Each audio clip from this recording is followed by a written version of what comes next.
The night I buried my wedding ring in the backyard, I thought I was burying my marriage. I did not know I was burying evidence. That sounds dramatic, I know. A woman in a quiet neighborhood outside Nashville, standing barefoot in wet grass after midnight, digging a small hole under a dying rosebush with a garden trowel. It sounds like something from a crime show. But I was not trying to be mysterious. I was trying to stop my hands from shaking. My name is Claire Whitaker. I was 2 years old when my husband, Ethan, looked me in the eyes across our kitchen table and told me he wanted a divorce. Not asked, told. He said it calmly, almost politely, like he was telling me the cable bill had gone up. Then he slid a folder toward me. Inside were divorce papers, a printed budget, and a proposed agreement that gave him the house, the lake cabin, most of our savings, and even my mother's antique dining table. I stared at the papers for a long time. Not because I did not understand them, but because I understood them too well. He had planned this. He had planned it while I cooked his dinners. He had planned it while I sat beside his mother during chemo. He had planned it while I worked extra shifts at the clinic because his business was slow. He had planned it while I believed we were just going through a hard season. Then he said the line I will never forget. Claire, be reasonable. You won't be able to keep up this lifestyle alone. That was the moment something inside me went very still. I wanted to cry. I wanted to scream.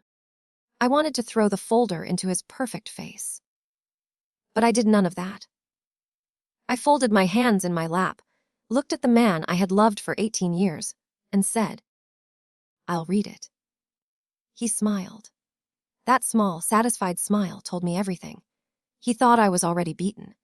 He thought I was tired, emotional, and too ashamed to fight. He thought wrong. By sunrise, my wedding ring was buried beneath the rosebush in the backyard. By the end of that week, I would learn my marriage had not ended because Ethan fell out of love. It ended because he had found a way to steal my life. And he needed me gone before I noticed. For 18 years, I lived in the same brick house on Hawthorne Lane. It was not huge, but it was beautiful in the way old Southern homes are beautiful. White trim, green shutters, a front porch deep enough for rocking chairs, and a backyard full of hydrangeas my mother planted before she passed. The house had belonged to my parents. After my mother died, my father signed it over to me, but Ethan helped me renovate it after our wedding. He always called it, or house, and I let him. Back then, I thought sharing words meant sharing love. I was a nurse practitioner at a women's health clinic. Ethan owned a small contracting company. Or at least, that was what I believed. On the outside, we looked comfortable. We hosted holiday dinners. We donated to the church pantry. We waved at neighbors and kept the grass trimmed. We were the couple people described as stable. But stability can be a costume. Some people wear it so well that even their wives cannot see the cracks. The first crack appeared 3 months before the divorce papers. I came home early one Tuesday because a patient canceled, and I found Ethan in the dining room with a woman I knew too well. Marissa Cole. She had been my friend since our early 30s. Not my best friend from childhood, not a sister, but close enough that she knew where I kept spare sheets and which wine I opened when I had a bad day. She was a real estate agent, always polished, always laughing just a little louder than everyone else. She hugged people with both arms and complimented women while studying their jewelry. When I walked in, Ethan and Marissa were standing over papers spread across my dining table. They looked up too fast. Marissa laughed first. Claire, you scared us. Ethan asked me to look over some property estimates. I'm helping him with a client. I looked at Ethan. His face was smooth. Too smooth. Which client? I asked. He said a name I did not recognize. I wanted to believe him, so I did. That is the most painful part when I look back. I helped him lie to me by wanting peace more than truth. After that day, small things changed. Ethan started taking phone calls in the garage. He changed the password on his laptop. He said business taxes were complicated this year, so I should not worry my head over them. Marissa stopped inviting me to lunch, but still sent heart emojis under my Facebook photos. Then the money started feeling strange.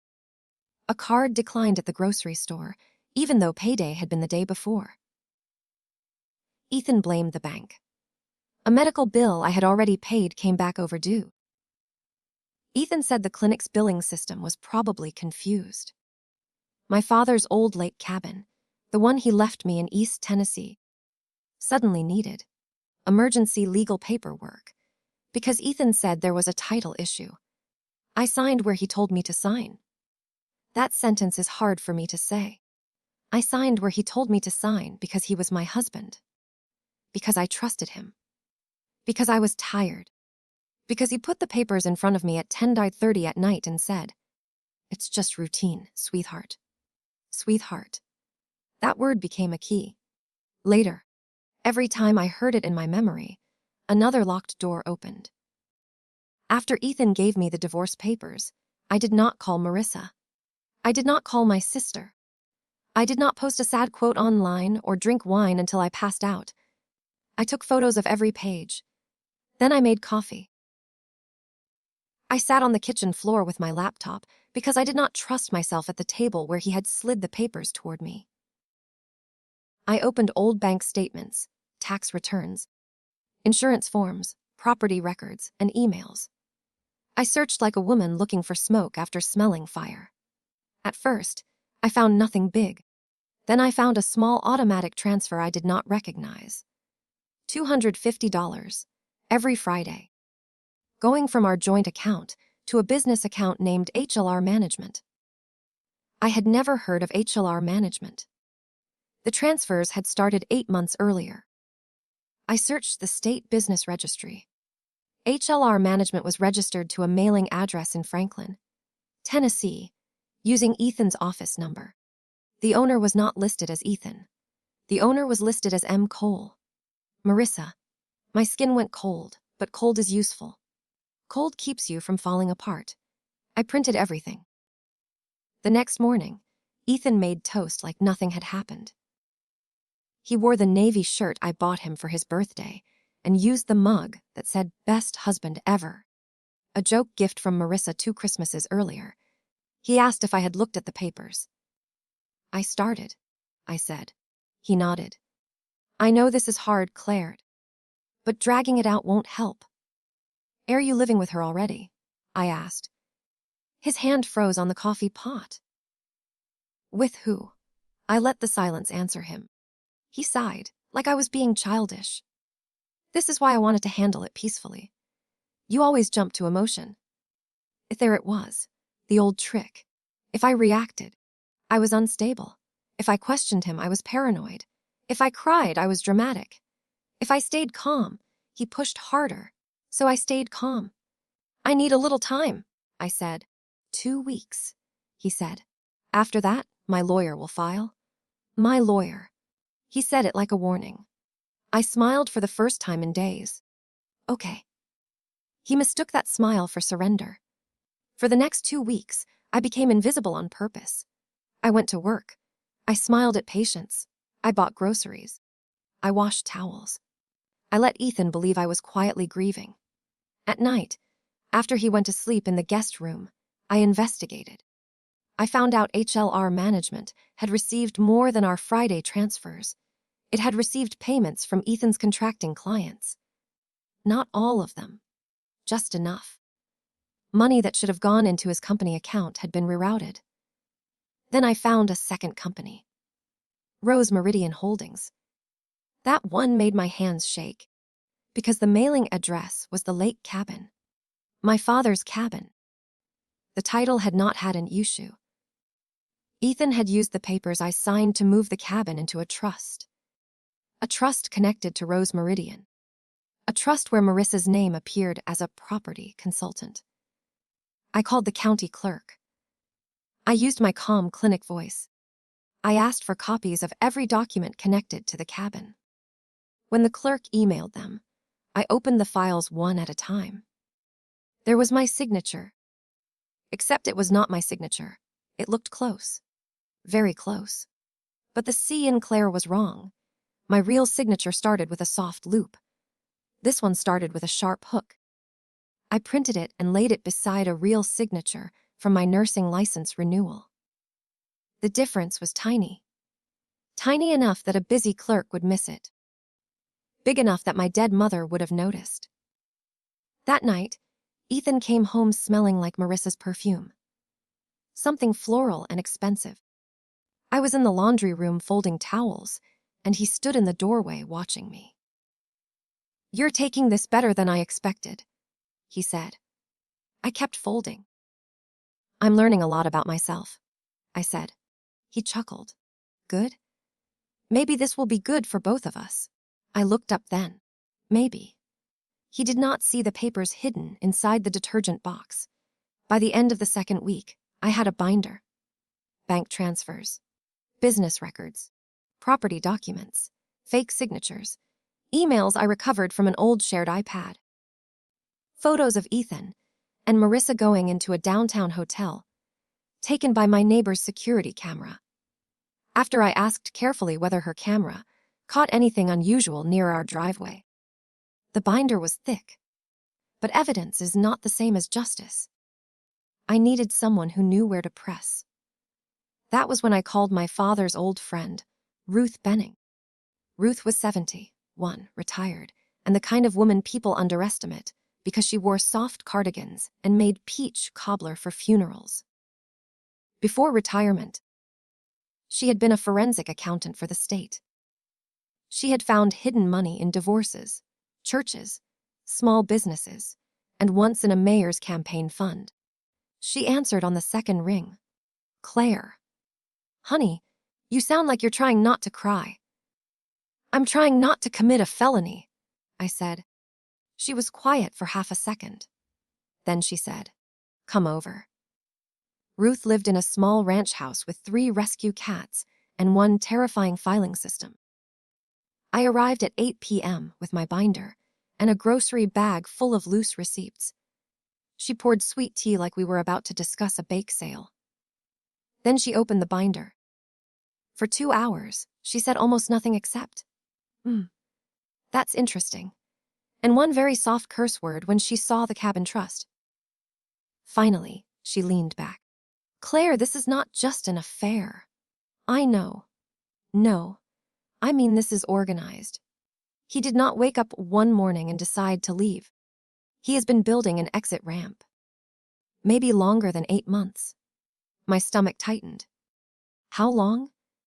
Ruth tapped one page with her fingernail. "Find the first lie, not the first transfer." What does that mean? It means people like Ethan practice before they steal big. Look for smaller paperwork, insurance forms, repairs loans, anything you signed while distracted. So I went home and looked. I searched old emails with words like refinance, estimate, insurance, title, emergency, routine, sign notary. At 2014 in the morning, I found it. An email from 2 years earlier. Ethan had sent a scanned document to a notary in Kentucky. The subject line said, "Spouse, signature page attached." The attachment would not open at first. I had to dig through an old backup folder on the iPad. When it finally loaded, I saw my name on a loan document connected to Ethan's contracting company. A business loan for $180,000, secured partly by a lion against my house. My parents' house. I stopped breathing. For a few seconds, the room tilted. I sat on the floor because my knees forgot their job. Ethan had not only tried to take my future.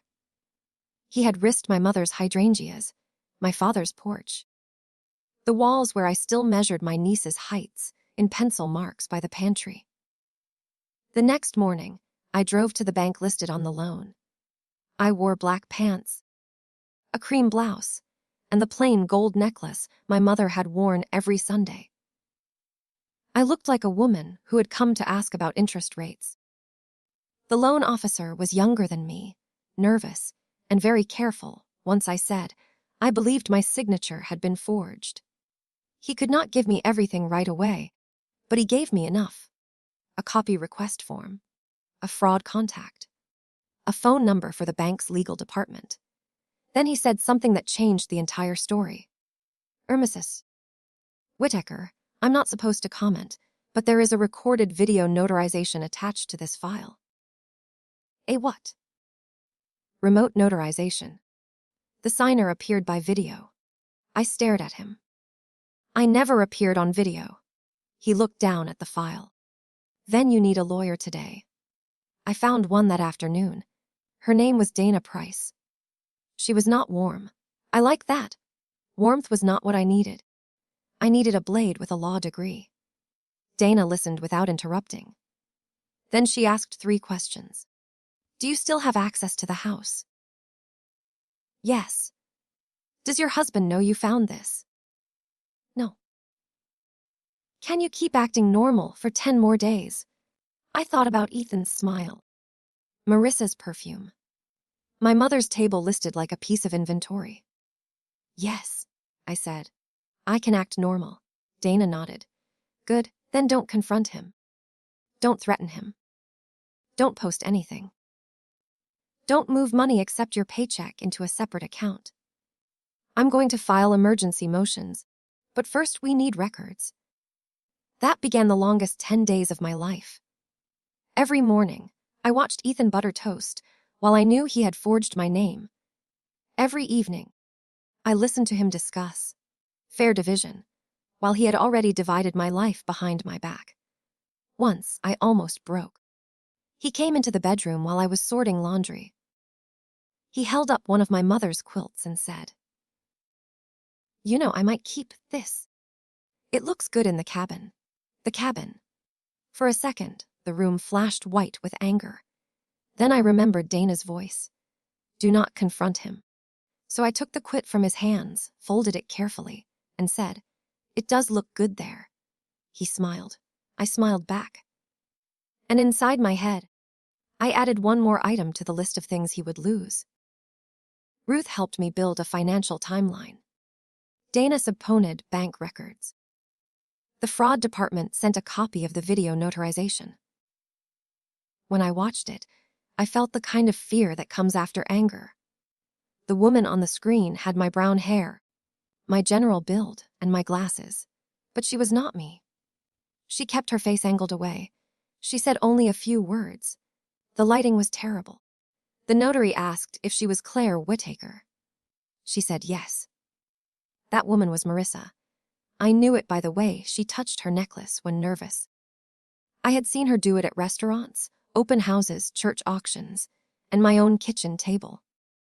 Marissa had pretended to be me on video. Ethan had watched it happen. I had wondered when betrayal becomes hate. That was the moment. Not loud hate, not messy hate, a clean hate, the kind that sharpens you. But the twist was still waiting. 3 days before Ethan planned to file the divorce papers, Dana called me into her office. Ruth was already there. When I walked in, Dana had a stack of documents spread across the conference table. Sit down, she said. I sat. Dana slid a paper toward me. Do you know a woman named Lena Morris? I shook my head. She was married to Ethan before you. I blinked. No, Ethan was never married before me. Ruth looked at me with soft eyes. Dana said, He was. Briefly, in Kentucky. It was sealed in a bankruptcy case years ago. But Ruth found a reference. Lena Morris lost a property in a business fraud connected to Ethan's company. She accepted a settlement and disappeared from the records. My mouth went dry. Dana continued. I reached out through her old attorney. She agreed to speak with us. I stared at the paper. The room was quiet except for the hum of the air conditioner. I had not been Ethan's first victim. That should have made me feel less foolish. It did not. It made me feel like I had been living inside a trap built before I ever walked into it.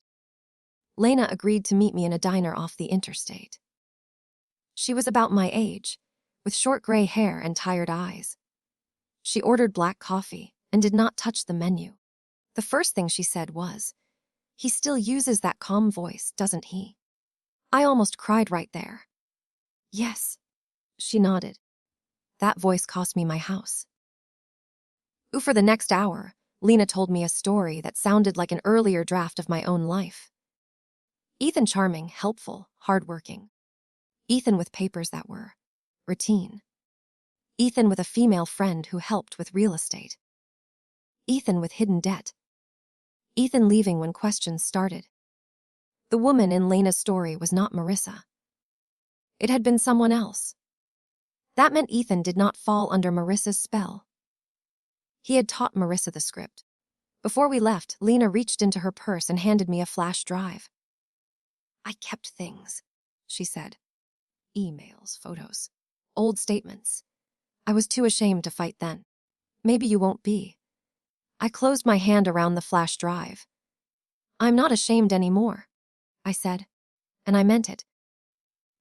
The emergency hearing happened on a rainy Thursday morning. Ethan arrived in a charcoal suit with Marissa beside him, even though she had no legal reason to be there. She wore a white blouse, pearl earrings, and the expression of a woman attending someone else's funeral for the gossip. When she saw me, she tilted her head like she felt sorry for me. That was generous of her. By lunch, she would need that pity for herself. Dana had warned me that court is not like television.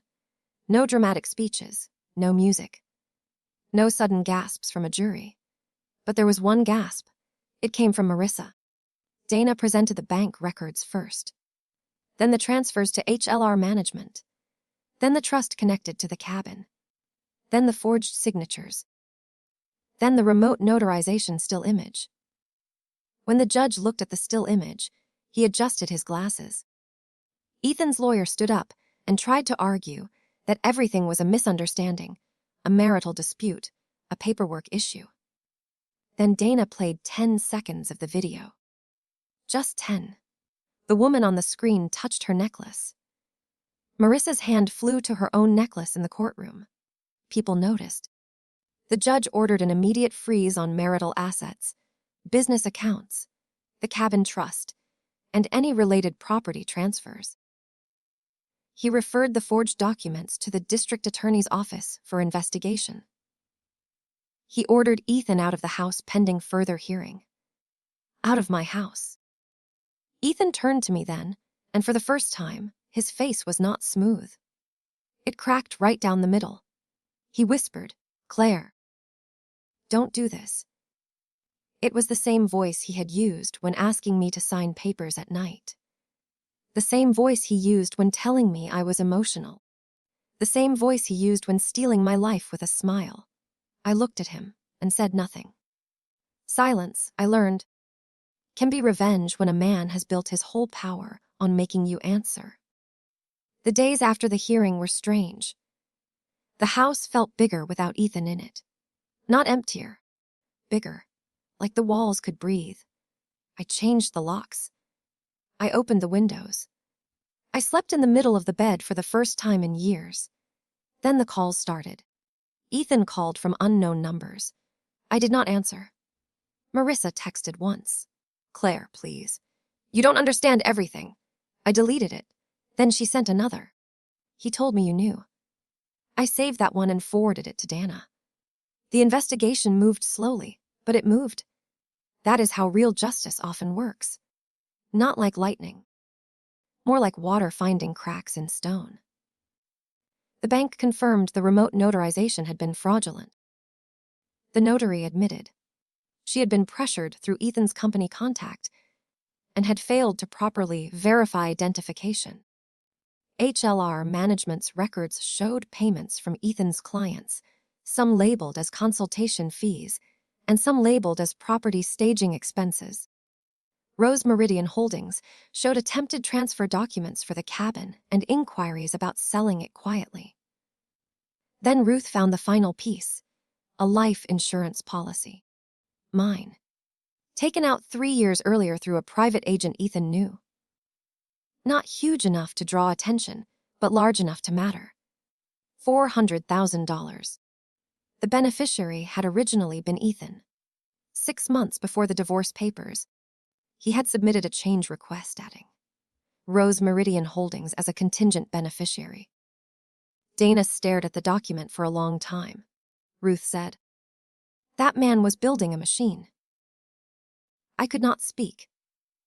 It is one thing to learn your husband wanted your property. It is another thing to see your name beside a payout amount. No one could prove he planned to hurt me physically. I want to be honest about that. There was no note, no confession, no weapon hidden in the garage.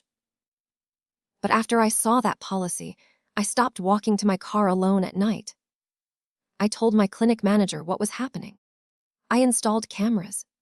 I carried pepper spray. I called my sister and told her the truth. For the first time, I said the words out loud. My husband is not who I thought he was. My sister cried. Then she drove 3 hours to my house with 2 suitcases, a baseball bat, and a casserole.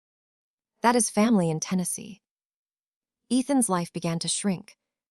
His clients learned he was under investigation for fraud. His contractor's license was suspended pending review. The bank sued to recover funds. The district attorney filed charges related to forgery, identity fraud, and financial exploitation. Marissa's real estate license was suspended too. Her brokerage removed her photo from the website within a day. The same women who had invited her to charity luncheons stopped saving her a seat. I wish I could say I felt sorry for her. Sometimes I tried. Then I remembered her standing in my dining room with my husband, pretending to help a client while they planned to sell my father's cabin. No, I did not feel sorry. But revenge, the real kind, is not always screaming and breaking things. Sometimes revenge is paperwork completed correctly. Certified mail, court orders, bank records. Truth placed on a table so neatly that no one can sweep it away. 6 months after the first hearing, we went back to court for the divorce settlement. Ethan looked older. His suit did not fit the same. His hair had more gray at the temples. He avoided my eyes. Marissa was not there. By then, she had taken a plea deal for cooperating. She claimed Ethan manipulated her. She claimed she loved him. She claimed she believed I was greedy and cruel and that he deserved a fresh start. I read her statement once. Then I put it in a folder labeled Lies People Tell Themselves. Ethan fought, of course. Men like Ethan do not surrender because they are sorry. They surrender only when every exit is blocked. The judge restored the cabin title to me. The lien against my house was declared fraudulent and removed. Ethan's hidden accounts were included in the marital estate. Because of his misconduct, I received the house, the cabin, my retirement accounts, and a judgment against him for money moved through HLR management. My mother's dining table stayed where it belonged. When it was over, Dana touched my arm and said, "You got justice." I nodded because I knew she was right. But justice feels different than people imagine. It is not pure happiness. It is relief with bruises. It is winning back something that never should have been taken. It is standing in a place you own and still remembering when someone tried to make you feel homeless there. A week after the divorce was final, I drove to the lake cabin alone. It was late October, the kind of Tennessee fall that makes every tree look like it is holding fire. The road curved through hills past barns and little churches and fields cut down for the season. The cabin sat near the water, weathered but strong. My father had built the porch railing himself. My mother had painted the kitchen cabinets pale blue. When I opened the door, the air smelled like cedar, dust, and old summers. For a while I just stood there. Then I cleaned. I threw away Ethan's fishing magazines.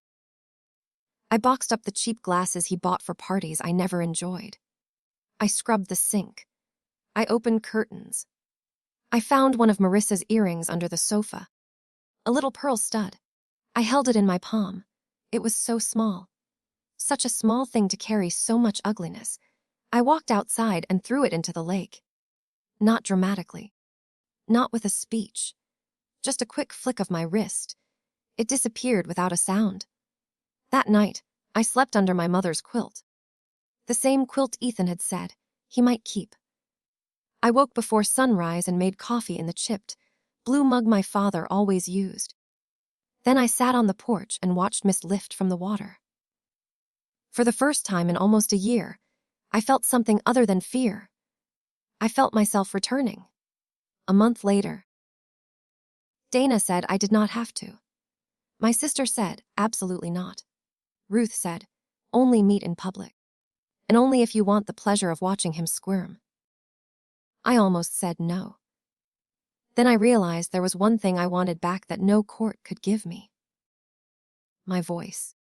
So I agreed to meet at a coffee shop near Dana's office. I arrived early. I chose a table near the window. I wore jeans, boots, and my mother's necklace. Ethan arrived 10 minutes late. He looked around like he expected people to recognize him. No one did. He sat across from me and folded his hands. "Thank you for coming," he said. I did not answer.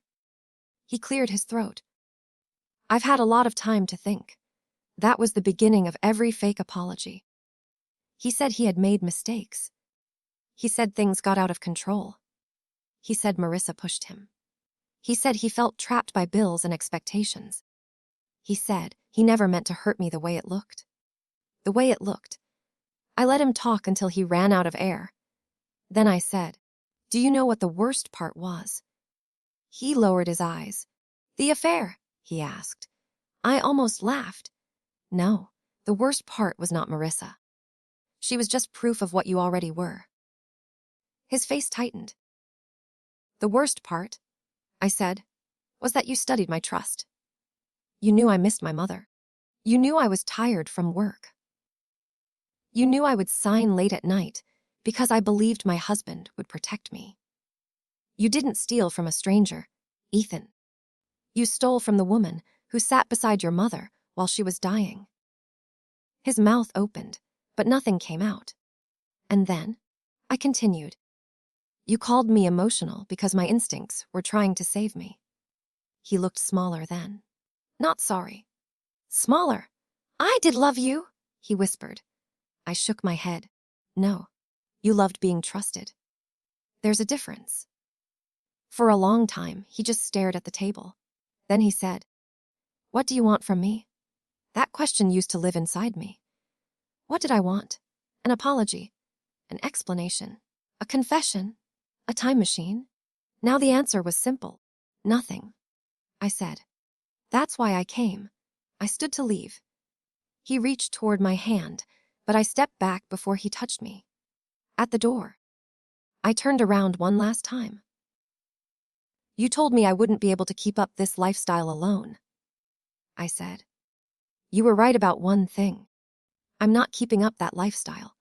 I'm building a better one." Then I walked out. The criminal case took another year. Ethan accepted a plea agreement. He avoided the longest possible sentence, but he did not avoid consequences. He served time. He paid restitution. He lost his license. His name became the kind people lowered their voices to say. Marissa moved away. Sometimes people asked me if that was enough. I never knew how to answer. Enough is a strange word after betrayal. Nothing gives back the years. Nothing unbreaks the moment you realize your home has been used as a chessboard. But I learned that revenge does not have to destroy you to satisfy you. The best revenge was not Ethan in handcuffs, though I will admit that helped. The best revenge was my house full of light. It was Sunday dinners at my mother's table, with people who loved me without needing access to my bank account. It was new locks, clean windows, and laughter in rooms where I once whispered on the phone to lawyers. It was the lake cabin repaired, repainted, and rented out to families in summer under my name alone. It was my signature, real and steady, on every document that restored what he tried to steal. 2 years after I buried my wedding ring, I dug it up. I almost forgot where I had put it.